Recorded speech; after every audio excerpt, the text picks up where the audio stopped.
말씀 전해 주시겠습니다. 안녕하세요. 반갑습니다. 저희가 2주 전부터 우리가 누리고 있는 감사의 내용들을 빼앗아가는 것들에 대해서 살펴보고 있습니다. 첫 번째는 너 때문이야 라고 말하는 남 탓을 보았고요. 그리고 지난주에는 욕심에 대해서 살펴보았습니다. 오늘은 세 번째로 화 또는 분노라고 하는 내용을 살펴보기 원합니다. 사울 왕과 다윗의 관계는 꽤 오랫동안 이어져 온 관계입니다. 처음에는 왕과 백성의 관계로 만났습니다. 그러다가 왕과 신하가 되고 또 심지어는 장인과 사위가 되기도 했습니다. 하지만 이후에는 오랫동안 도망자와 추격자의 관계가 되어서 사울이 이제 다윗을 죽이기 위해 꽤 오랫동안 많은 애를 씁니다. 결국 마지막에는 이제 선대 초대 왕과 이제 후대의 왕이라고 하는 관계로 이제 끝나게 됩니다. 오랫동안 여러 많은 관계의 변화가 있었는데요. 그 중에서 우리는 사울과 다윗의 첫 번째 만남을 조금 더 주목해 볼 필요가 있겠습니다. 왜냐하면 그들의 첫 만남은 너무나 귀한 만남, 또 소중한 만남이었기 때문입니다. 다윗이 사울 왕을 처음 만난 사건은 사무엘상 16장 14절 이후로 기록되어 있습니다. 나중에 한번 찾아서 읽어보시면 좋겠습니다. 오늘 본문에도 사울이 이제 악령에 들리는 그런 내용들이 있는데요. 이전부터 있었던 일들입니다. 악령에 들렸던 사울 왕을 이렇게 치료하고 도움을 주기 위해서 신하들이 수금을 타는 사람을 좀 데려오자라고 하는 제안을 합니다. 아마도 사울 왕이 음악을 들으면 놀랐던 마음이나 흥분했던 마음들을 가라앉힐 수 있었기 때문으로 보입니다. 그때 신하들이 추천했던 악사가 다윗이었습니다. 그렇게 다윗을 불러와서 다윗이 수금을 연주하면 사울 왕이 마음의 평안을 얻었습니다. 그렇게 이제 첫 만남이 이루어졌는데요. 그런데 그런 다윗을 사울이 굉장히 좋아합니다. 16장 21절인데요. 이렇게 기록합니다. 다윗이 사울에게 이르러 그 앞에 모셔섬에 사울이 그를 크게 사랑하여 자기의 무기를 드는 자로 삼고 사랑했다라고 기록을 하죠. 그리고 무기를 드는 자로 삼았다고 합니다. 왕 옆에서 왕의 무기를 드는 자인데요. 원래 왕 옆에는 무기 있으면 안 되잖아요. 왕을 시해할 수 있는 위험이 있으니까. 그러니까 무기를 드는 사람으로 삼는다는 건 신뢰했다는 뜻입니다. 믿었다는 뜻인 거죠. 그리고 마찬가지로 다윗은 그와 같은 충성심을 보였다라고 해야 할 것입니다.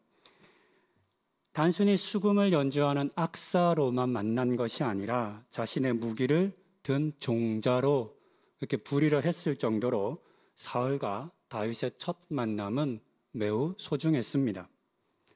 그리고 17장으로 이어지는데요. 17장에는 우리가 다 알만한 유명한 사건인 골리앗과의 다윗의 전투의 장면을 기록하고 있습니다. 다윗이 처음부터 전쟁에 참여했던 것은 아니었습니다. 다윗은 참여하지 않고 그의 형이 있었습니다. 그런데 전쟁이 길어지고 또 당시에 물자나 이런 것들이 풍족하지 않았기 때문에 이세 아버지가 다윗을 통해서 형에게 이렇게 물품들을 보내는 심부름을 보내게 됩니다. 그때 전쟁터에 이제 다윗이 처음으로 가게 됩니다. 그런데 그때 이제 다윗이 전쟁터에 가는데 조금은 이해하기 힘든 어려운 상황을 접하게 됩니다. 그것은 무엇이냐면 블레셋의 군인들이, 특히 이제 본문에는 골리앗이겠죠. 골리앗이 이스라엘 백성들, 군인들 앞에 나와서 이스라엘과 하나님을 모욕하는 겁니다. 우리가 전쟁을 하다 보면 심리전이라고 하죠. 예전에 있었지만 이제 요즘은 안 하지만 대북, 대남 서로 막 방송하고 그러잖아요. 이제 그랬던 장면입니다. 골리앗이 이스라엘과 하나님을 모욕합니다. 나와서 싸우자고, 빨리 하자고. 하지만 아무도 그런 다 골리앗에 대해서 말리지를 않습니다. 반박하거나 맞서 싸우지도 않는 겁니다. 오히려 골리앗에 대해서 두려워하고 피하여 숨었다라고 기록합니다. 당시의 상황을 알려주는 말씀이 17장 여러 곳에 있지만 그 중에서 23절과 24절을 제가 한번 읽겠습니다. 그들과 함께 말할 때에 마침 블레셋 사람의 싸움 도두는 가드 사람 골리앗이라 하는 자가 그 전열에서 나와서 전과 같은 말을 하매 다윗이 들으니라. 이스라엘 모든 사람이 그 사람을 보고 심히 두려워하여 그 앞에서 도망하며. 본문에 기록된 것처럼 사울 왕을 비롯해 이스라엘의 모든 군인들은 적장 골리앗의 위세에 눌려 있었습니다. 아무도 골리앗과 싸우려 하지 않았습니다. 이런 모습을 본 다윗이 참을 수 없어서 이렇게 엉뚱한 이야기를 합니다. 내가 나가서 싸우겠다. 아무도 안 하면 내가 가서 저 적장 골리앗을 취하겠다. 이렇게 이야기합니다. 이후의 내용은 비교적 잘 아실 겁니다.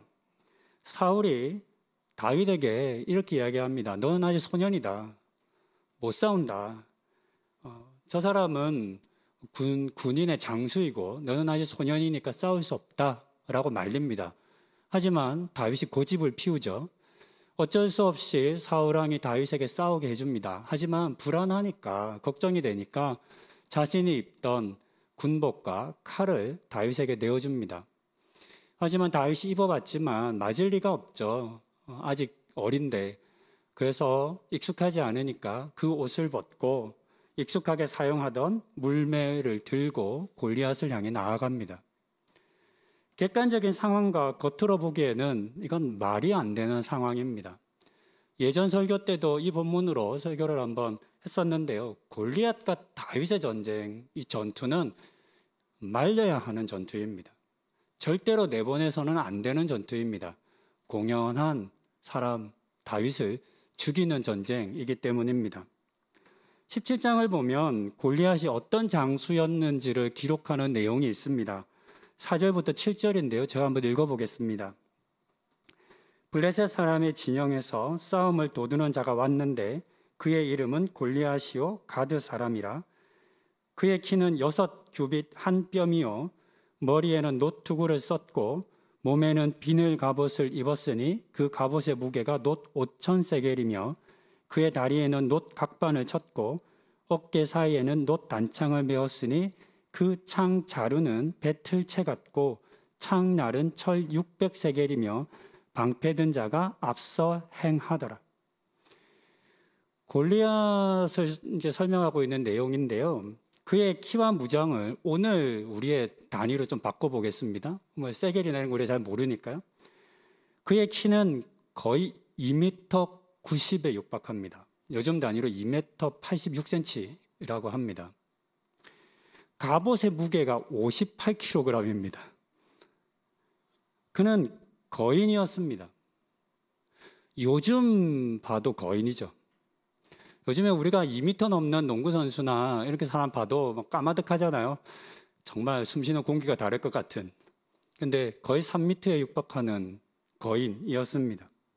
다윗이 아무리 건장한 청년이었다 해도 골리앗에 비하면 상대가 되지 않았을 겁니다. 게다가 골리앗은 잘 훈련된 군사였습니다. 늘 전쟁을 연습하는 사람입니다. 사람을 죽이는 것이 익숙한 사람이었을 겁니다. 반면 다윗은 전투의 경험이 없는 목동입니다. 1대1 전투라고는 해본 적이 없는 연습조차 해보지 않은 사람입니다. 당연히 이들의 실력 차이는 하늘과 땅 차이라 하겠습니다. 무기의 차이도 컸습니다. 앞서 설명한 골리앗이 든 창의 날의 무게만 해도 철 7kg입니다. 당시에 철을 재련하는 기술이 이스라엘에는 없었습니다. 그래서 성경의 다른 내용을 보면 그 철로 된 칼은 딱 2자루가 있었는데 그 칼이 사울 왕과 그 아들 요나단만 가졌다라고 합니다. 그러니까 이 시기가 이스라엘에는 청동기 시기인데요. 강한 철은 이제 이방 나라 다른 부족들이 가지고 있었습니다. 무기의 차이도 큽니다. 다윗은 물매와 돌 5개가 전부였습니다. 골리앗이 휘두르는 창에는 스치기만 해도 뼈가 부러질 것 같은데 다윗이 가진 돌멩이에는 골리앗의 그 완전 무장한 곳을 보면 빈틈이 없어 보이는, 상대가 안 되는 그런 상황입니다. 그러니까 시작부터 결과는 뻔해 보입니다. 아무도 다윗이 골리앗을 이기는 것은 상상하지 못했습니다. 그런데 우리가 알듯 결과는 놀라웠습니다. 다윗의 승리였습니다. 기적이라고 불러야 하겠습니다. 누구도 기대하지 못했던 승리이기 때문에 그 감격과 흥분은 말로 표현할 수 없을 정도였습니다. 양측 군대, 군사 모두가 충격을 받습니다. 블레셋은 어떻게 이런 일이 일어났나 생각하고 두려워 떨고 도망하기 시작했고, 이스라엘 병사들은 없던 사기가 다시 생겨서 폐색이 짙었던 이 전쟁이 완전히 뒤집어져서 이스라엘의 완벽한 승리로 이렇게 끝나게 됩니다. 모두가 두려워하고 도망하던 전쟁을 승리로 이끈 사람이 바로 다윗이었습니다. 이것이 다윗의 큰 공입니다. 목동 다윗이 사울 왕에게 승리를 가져다 주었다라고 할 수 있겠습니다. 전쟁에서 승리를 거두고 나면 누구에게 전공이 가장 많은지를 따져서 그에게 합당한 보상을 해야 합니다. 농공행상이라고 보통 부릅니다. 군인에게 있어서 이 일은 매우 중요합니다. 왜냐하면 보상이 적절해야 그에 맞는 동기가 부여되고 사기가 오르기 때문입니다. 반면에 전공에 따른 보상이 적절하지 못한 경우 또는 부족한 경우에 군인들은 목숨을 걸고 전쟁에 참여하지 않습니다. 왕에게 충성하지도 않을 겁니다. 그런 점에서 생각해 보면 이번 전쟁에서 가장 큰 공을 세운 사람은 누구일까요? 두말할 필요 없이 다윗입니다. 그러니 사람들이 다윗을 칭찬하고 다윗을 높이 지켜 세우는 것은 당연한 일이라 하겠습니다. 불가능한 승리라 생각했던 일들이 일어났고 그렇기 때문에 사람들의 반응은 더 컸습니다. 그리고 이와 같은 놀라운 승리를 거둔 다윗을 영웅처럼 여기기 시작합니다. 또한 이런 때에는 일어났던 일들이나 사건, 사람에 대해서 과장이 이루어지는 것이 보통 일반적입니다. 상상을 우리가 한번 해보겠습니다. 다윗이 물매를 들고 골리앗을 향해 나아가는 장면을 군인들이 봤을 겁니다. 그렇죠? 거의 폐색이 짙었기 때문에 아유 또 어떻게 죽나 막 걱정하며 봤겠죠. 누구 한 사람이라도 아니야 다윗이 이길 수 있어 라고 하는 마음 가졌겠습니까? 아무도 그런 생각 못했을 겁니다. 그런데 눈에 상상할 수조차 없는 일이 벌어진 겁니다. 다윗이 던진 그 물매가 골리앗의 그 빈틈없는 골리앗의 딱 한 군데 있는 이마에 정통으로 명중하고 골리앗이 그 육중한 3m나 되는 골리앗이 쿵 하고 쓰러지는 겁니다. 안 믿기는 상황인 거죠. 이 장면을 보았던 사람들이 입을 딱 닫고 아무 말도 안 했을까요? 전쟁 끝나고 나서 그냥 입 닫고 있었을까요? 그럴 리 없잖아요. 그 장면을 보았던 사람들이 말을 했을 거잖아요. 너 봤어? 너 다윗이 던지는 거 봤어? 너 어떻게 된지 봤어? 각각 자기가 본 것과 또 자신의 해석과 자신의 흥분을 보태서 이야기를 합니다. 그렇게 해서 어떻게 돼요? 점점 다윗이 했던 일들이 커집니다. 살을 보태는 거죠. 다윗이 물매를 한 2번밖에 안 던지고 던졌을 수 있는데 다윗이 물매를 100번 돌렸대. 뭐 이런 과정이 이루어지는 겁니다. 그렇게 다윗과 골리앗의 싸움의 이야기가 점점 커져갑니다. 아직 귀환하지 않았지만 그 소문이 삽시간에 온 나라에 전해집니다. 전쟁을 참여하지 않았던 사람들, 그 장면을 직접 보지 않았던 사람들은 전해진 소문으로 상상할 수밖에 없습니다. 그러니 이제 그 일들이 점점 과장이 되는 겁니다. 사실 이런 과장은 우리 모두에게 마찬가지로 일어나는 일입니다. 우리는 아주 작은 일도 크게 부풀려 말하는 습관이 있습니다. 예전에도 한번 말씀드렸던 것 같은데요. 낚시를 가서 잡은 고기가 하룻밤이 지나면 커진다는 말을 혹시 아시는지요? 손바닥만한 낚시가 손바닥만한 물고기를 잡았는데 다음 날이 되면 그 고기가 팔뚝만해지는 겁니다. 점점 자기가 잡은 고기를 키우는 겁니다. 가끔 큰아이랑 얘기하다 보면 굉장히 놀라는 경우가 있어요. 초등학교 때 아이가 학교에서 줄넘기를 하는 그런 과제가 있었는데 저 아이가 줄넘기를 잘 못했어요. 근데 다른 친구들 얘기를 하는데 쉬지 않고 누구는 800번도 했어. 1000번도 이게 말을 믿어야 될지 안 믿어야 될지 그냥 이렇게 이해해야 되는 거죠. 아, 되게 잘하는 친구가 있구나.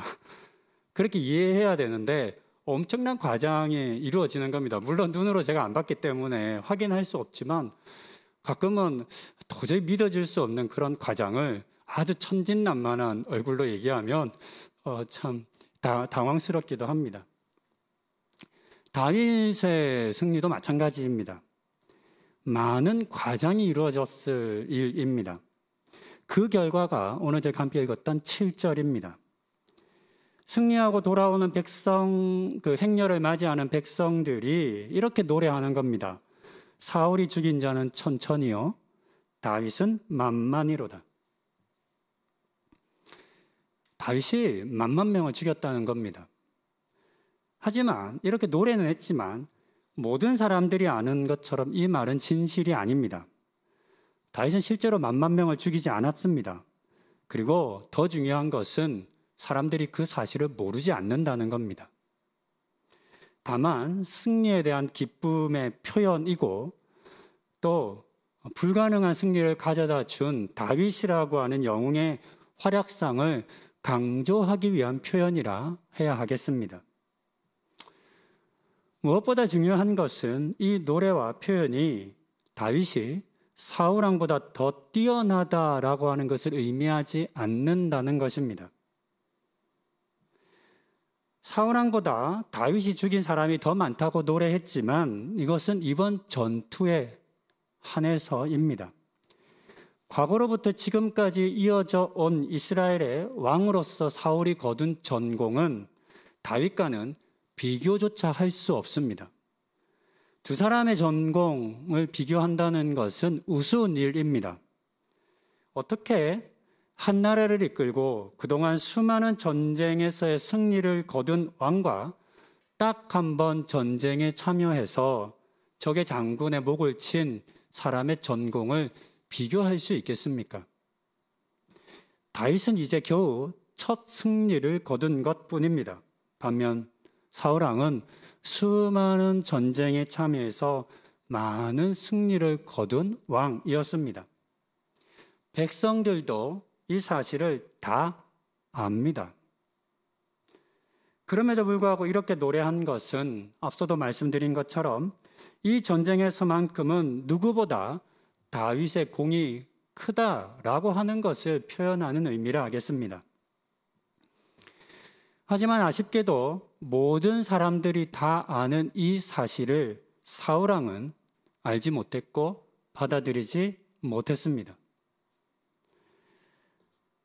뿐만 아니라 사람들의 말을 진짜로 심각하게 받아들입니다. 웃자고 한 말에 죽자고 달려들면 분위기가 이상해집니다. 요즘식 표현으로 하면 예능을 다큐로 받으면 재미가 없습니다. 장르가 다르기 때문입니다. 그런데 실제로 그런 일이 지금 일어난 겁니다. 8절은 이렇게 기록합니다. 사울이 그 말에 불쾌하여 심히 노하여 이르되 다윗에게는 만만을 돌리고 내게는 천천만 돌리니 그가 더 얻을 것이 나라 말고 무엇이냐 하고, 사울은 백성들이 자신보다 다윗이 더 큰 전공을 세웠다라고 칭찬하는 것에 시샘을 느끼는 것뿐만 아니라 그 넘어 분노하기까지 했습니다. 심지어는 백성들이 다윗을 왕으로 삼고 싶어 할 것이라는 오해와 억측까지 하기까지 이릅니다. 그리고 이 분노는 결국 다윗을 죽이려 하는 것으로 나타났습니다. 오늘 제가 함께 읽었던 본문 10절과 11절에 기록된 것처럼 자신을 위해 수금을 연주하는 다윗을 향해 사울은 창을 던졌습니다. 그를 죽이려 한 것입니다. 다행히 다윗이 피해서 살았습니다. 이후로 이어지는 본문들을 보면 사울왕은 다윗을 천부장으로 삼기도 합니다. 자신의 딸을 주어 사위를 삼기도 했습니다. 그러나 아무리 노력하고 있어도 그에 대한 분노를 멈출 수는 없었습니다. 다윗을 향해 분노의 창을 던졌던 사울의 모습은 이후로도 변하지 않았고, 결국 다윗은 우리가 잘 알듯 사울을 피해 도망가는 도망자의 신세가 되었습니다. 사울왕의 분노의 결과라 할 수 있습니다. 간단하게 다윗과 사울왕 사이에 있었던 일들을 살펴보았습니다. 이제 사울왕의 분노가 어떻게 감사를 빼앗아가는지에 대해서 좀 더 생각해 보겠습니다. 앞서 설교를 시작하며 저는 사울왕과 다윗의 관계에 대해서 짧게 말씀을 드렸습니다. 첫 만남의 내용을 말씀드린 이유는 사울과 다윗의 관계가 결코 단순하지 않았다라고 하는 것을 말씀드리기 위해서입니다. 전에 사울왕은 다윗을 좋아했었습니다. 그의 수금 연주를 통해서 많은 도움을 받았습니다. 골리앗의 사건도 마찬가지입니다. 자신을 비롯해 모든 이스라엘 군인들이 두려워하고 도망하던 상황에서 다윗이 나타나 이 어려움으로부터 그들을 구원해 주었습니다. 한참 이후에 있을 일이지만 도망자가 된 상태에서도 다윗은 사울왕을 미워하거나 또는 그를 해치지 않습니다. 사울왕 때문에 억울한 누명을 쓰게 되고 도망자의 신세가 되어 하지 않아도 될 고생을 하면서도, 그럼에도 불구하고 여전히 다윗은 사울왕의 충성된 신하로서의 삶을 살아갑니다. 그중 한 본문을 보겠습니다. 다윗에게 유혹이 없었던 것도 아닙니다. 사무엘상 24장 3절부터 7절입니다. 길가 양의 우리에 이른즉 굴이 있는지라 사울이 뒤를 보러 들어가니라. 다윗과 그의 사람들이 그 굴 깊은 곳에 있더니 다윗의 사람들이 이르되 보소서 여호와께서 당신에게 이르시기를 내가 원수를 내 손에 넘기리니 내 생각에 좋은 대로 그에게 행하라 하시더니 이것이 그날이니이다 하니 다윗이 일어나서 사울의 겉옷자락을 가만히 베니라. 그리한 후에 사울의 옷자락 뱀으로 말미암아 다윗의 마음이 찔려 자기 사람들에게 이르되 내가 손을 들어 여호와의 기름 부음 받은 내 주를 치는 것은 여호와께서 금하신 것이니 그는 여호와의 기름 부음을 받은 자가 됨이니라 하고 다윗이 이 말로 자기 사람들을 금하여 사울을 해치지 못하게 하니라. 사울이 일어나 굴에서 나가 자기 길을 가니라. 사울이 다윗을 쫓던 중에 일어난 사건입니다. 한참 다윗을 쫓는데 용변이 급해서 다른 사람들 두고 부끄러운 일이니까 혼자 굴에 들어가서 일을 보려 했습니다. 그런데 다윗이 그 굴 안에 있었던 겁니다. 다윗과 함께 있던 사람들이 이런 기막힌 상황을 만들어주신 하나님께 감사합니다. 하나님께서 왕에게 드디어 기회를 주셨습니다. 지금 사울왕을 죽이면 이 모든 일들이 끝난다라고 이야기한 겁니다. 이 절호의 기회를 잡아야 합니다. 이날 다윗이 사울을 죽였다면 지금까지의 모든 고생은 끝이 납니다. 더 이상 도망자의 삶을 살지 않아도 됩니다. 이미 사무엘로부터 기름 부음 받은 것을 아는 사람들은 그를 왕으로 삼으려 했었습니다. 실제로도 많은 사람들이 다윗이 왕이 되는 것을 기다리고 있었습니다. 그러니까 좋은 기회였습니다. 하지만 다윗은 사울을 죽일 수 있는 기회를 얻었음에도 불구하고 그렇게 하지 않았습니다. 이유는 하나님께서 사울을 왕으로 삼으신 것을 인정했기 때문이고 여전히 신하로서의 역할에 충실했기 때문입니다. 이처럼 다윗은 사울 왕에게 있어 적이 아니라 오히려 충실한 신하였습니다. 할 수 있는 한 최선을 다해 사울의 신하된 의무를 다하려고 애쓰는 사람이었습니다.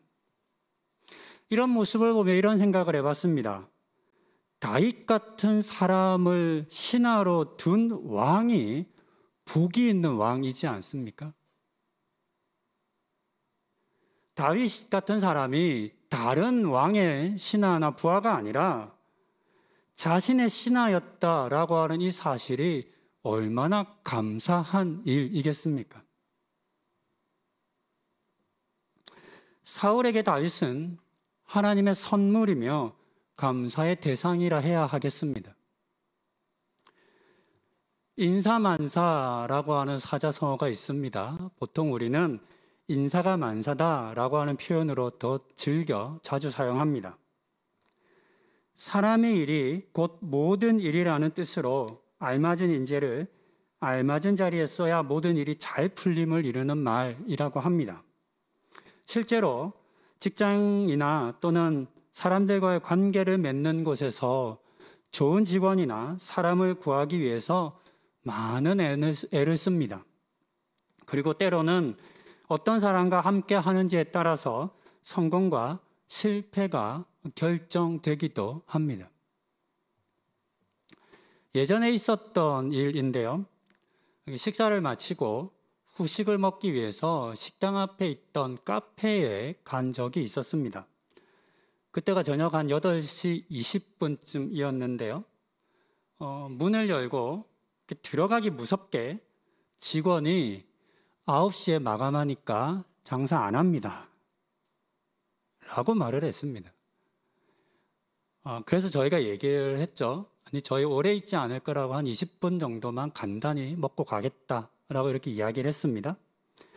그래도 안 된다는 겁니다. 9시 마감하는 집인데 8시 20분쯤입니다.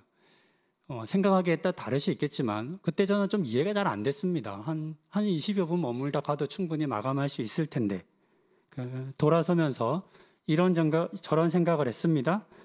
알바생으로 보이는 직원을 탓할 수만은 없지만 6명의 손님을 그렇게 돌려보내는 것을 보면서 많이 안타까웠습니다.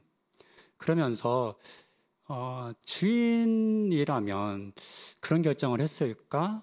이렇게 온 손님을 내보냈을까? 이런 생각을 해보았습니다. 이런 관점에서 보면 다윗은 좋은 직원 또는 신하였을까요? 아닐까요? 당연히 좋은 인재이고 신하였습니다. 모두들 두려워하고 피하는 전쟁에 적극적으로 나서지 않았습니까? 아무도 하지 않은 일을 사서 목숨 걸고 한 사람입니다. 게다가 자기를 죽이려 하는 왕, 끊임없이 자기를 뒤쫓아오는 왕에게도 충성을 다하는 이런 신하를 어디서 만날 수 있겠습니까? 여러분들 생활하시는 직장이나 사업하시는 분들이라면 직원이나 아니면 직장의 동료들이나 아니면 부하 직원이나 친구들 가운데 이런 다윗과 같은 사람이 있으면 싫으시겠어요? 아니죠, 반대죠.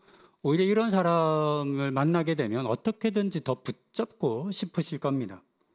하지만 분노는 이 모든 것을 빼앗아갔습니다. 심지어는 자신에게 있어 가장 충성된 신하를 죽이도록 이끌어 갔습니다. 분노는 옳고 그름을 판단하는 능력을 빼앗아갑니다. 사람들의 말에 담긴 진심을 읽지 못하게 왜곡시키기도 합니다. 문제는 사울이 경험했던 이와 같은 일들을 우리도 동일하게 겪는다는 데 있겠습니다. 오늘날 많은 사람들이 화와 분노를 참지 못해 주변의 많은 사람들을 고통스럽게 합니다. 부부나 자녀 등의 가족과 같이 사랑하는 사람들에게 폭력을 행하는 사람들이 많다고 합니다. 회사의 동료나 같은 공동체에 속한 사람들을 함부로 대하는 이들도 많습니다. 자신을 무시하는 것 같아서 묻지마 폭력과 사진을 저지르는 그런 가슴 아픈 사고와 사건들을 우리는 많이 접합니다.